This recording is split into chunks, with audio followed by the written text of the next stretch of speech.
So ఈరోజు match ఉంది. First time మేము చాలా మ్యాచ్లు ఆడినాం కానీ ఫస్ట్ మ్యాచ్ బ్లాగ్ తీయడం ఫస్ట్ ఎక్స్పీరియన్స్. ఎట్లా తీస్తో నాకు కూడా తెలియదు. జస్ట్ ఒక నార్మల్ ప్రాక్టీస్ సెక్షన్ లాంటిది. జస్ట్ చూడండి.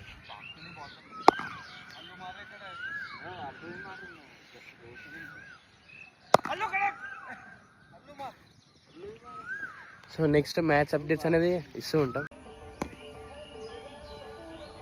చిన్నప్పుడు కూడా ఎవరైనా గ్రౌండ్ నుంచి బయట పడితే నన్నే పంపుతాను. మేము ఎప్పుడు కూడా నన్నే పంపుతాను. అసలు జనరేషన్ అనేది మారతలేదు. దీని ఏదో ఒకటి చేయాలి. ఏదో బంగారం దొరికినంత సంతోషం ఉంటుంది. అవుట్ ఆఫ్ బాక్స్ అందరూ ఎంకరేజ్ చేస్తే కానీ ఎవరు మాత్రం కిందికైతే దిగారు.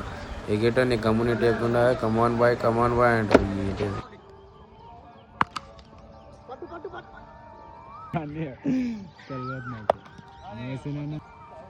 25 hours అయితే చూడొచ్చు.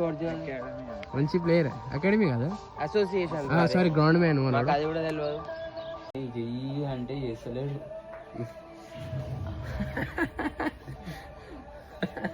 టాస్ గెలిచి అయితే మేమైతే బౌలింగ్ చూస్ చేసుకున్నాము. గ్రౌండ్ చిన్న ఉంది, పెద్ద కొడదాం. దగ్గరికి రండి కదా, ఇట్లు కొట్టాలా. మ్యాచెస్ వల్లనే మనకు మ్యాచ్ మన చేతిలోకి వస్తుంది, లేకపోతే లేదు. ఓకేనా. అండ్ ఇంకోటి, మనము వైట్ బాల్స్ కొంచెం కంట్రోల్ చేద్దాం. చాలా పడుతున్నాయి ఈసారి. కొంచెం ఫీలింగ్ టైట్గా ఉండాలి కౌశిక్, డల్గా ఉండొద్దు మ్యాచ్లో. అండ్ ఇంకోటి, నేను 11 o'clock నేను busy. So lead by Charan Kumar. So adjustment చేసుకోండి అండ్ మంచిగా ఆడదాం, గెలుద్దాం. ఓకేనా. చలో win the match.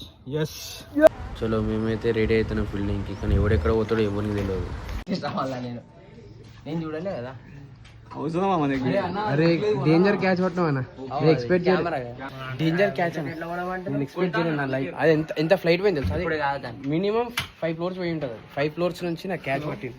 Effect danger. One of the best catch tournament లో. విరాట్ కోహ్లీ మనీష్ పాండే కన్నా డేంజర్ క్యాచ్ ఇది. డేంజర్. ఇంత ఫ్లైట్ పోయింది తెలుసా. అది చాలా ఫ్లైట్ అయిపోయింది. బెస్ట్ ఫీల్డర్ అవార్డు వచ్చింది వానికైనా. అన్నకి వచ్చేసి అన్నకి ఈరోజు బెస్ట్ ఎల్ఓపియా. ఓవరాల్గా మాది ఫీల్డింగ్ అనేది కంప్లీట్ అయిపోయింది. మాకు టార్గెట్ వచ్చేసి 192. నేను 4 overs తీసుకుని 2 wickets తీసుకున్నాను. మీరు ఇక్కడ చూడొచ్చు. మా ముసిన్ పై తీసుకున్న క్యాచ్ అయితే అసలు అన్ప్రిడిక్టబుల్. అసలు అది హైలీ ఇంపాసిబుల్ క్యాచ్. ఎందుకంటే అగెన్స్ట్ స్టెప్ ఇండి పోయి 5th floor అంతా హైట్ పోయి క్యాచ్ తీసుకోవడం అని హైలీ ఇంపాసిబుల్. అసలు నాకైతే చేయతే చాలా స్వెల్ అయిపోయింది. మీరు చూడొచ్చు ఇక్కడ. బాల్ కనిపించలే బాగుంది కదా, మొత్తం బ్లాక్ స్క్రీన్ వచ్చేసింది. సో మా ఫీల్డింగ్ అనేది మాది కంప్లీట్ అయిపోయింది. కానీ ఒక్కొక్కరికి వడదెబ్బ తాకినట్టు హాస్పిటల్ ముంగట కూర్చున్నట్టు కూర్చురు ఒక్కొక్కరు. నా మీద పడగల. మనకి అబ్దుల్ కలాం కళ్ళం అన్నాడు, కథలు మింగొద్దానలే. కానీ మనోడు 50, 100 కొడతా అని చాలా హై ఎక్స్పెక్టేషన్ పెట్టుకుంటుండు. 16కి అవుట్ అయిపోయిండు. అది తెలియదు మనకి పాపం. ఎంత కొడతాయి? 50 runs. ఎంత కొడతారు? 50. ఎన్ని బాల్స్లో? 1 నుంచి స్టార్ట్ చేస్తున్నా, కొడుతూనే ఉంటా. కౌశిక్ ఎంత కొడుతున్నావు? 15+. ఓకే.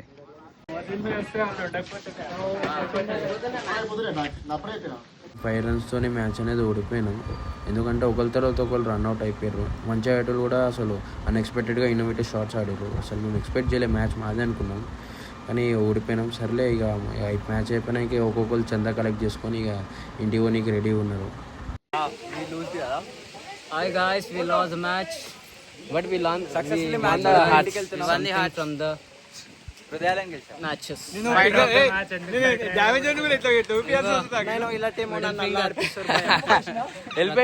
పోరాడిన మోసిన్, రక్తంతో పోరాడిన Mohsin, fighter of the match. ఈయననే మొత్తం ఫైట్ చేసిండు మ్యాచ్ మొత్తం. చలో బ్యాటరీ ఇసురుదెంగిండు అక్కడ పోయి పిచ్ మీద. చలో next match.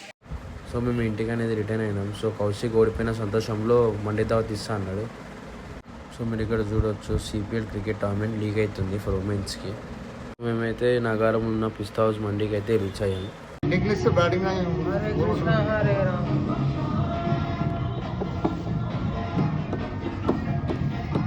Sponsor Kaushik. So మేము ఆర్డర్ చేసిన 20 మినిట్స్కి అయితే మాకు మండే అనేది రిసీవ్ అయింది. సో మాకు తినానంటే ఫస్ట్ ఫోన్ తీసుకొని స్నాప్స్ ఇన్స్టాలో పోస్ట్ చేసుకుంటే చిల్ ఎంజాయ్ చేస్తున్నాం అని అందరూ పోస్ట్ చేసుకుంటున్నారు. సో మనోడు చూసినా కౌశిక్ పాట లేకుండా డ్యాన్స్ చేస్తూ ఉంటాడు. చెప్పాలంటే మండే అనేది చాలా అంటే చాలా బాగుండే. మేము ఎంత ఆకలుతున్నామంటే వితిన్ 5-10 మినిట్స్లో మేము అనేది దాన్ని ఎండ్ చేసేసినాము. సో మండే రానికి 20 మినిట్స్ టైం పట్టింది, కానీ మేము తిననీకైతే 5 to 10 మినిట్స్లో తినేసినాం. ఎందుకంటే ఒక్కొక్కరు అంతా ఆకలితో ఉన్నారు. సో మీరు ఇక్కడ చూడొచ్చు నేను ఆడిన స్టాండ్స్.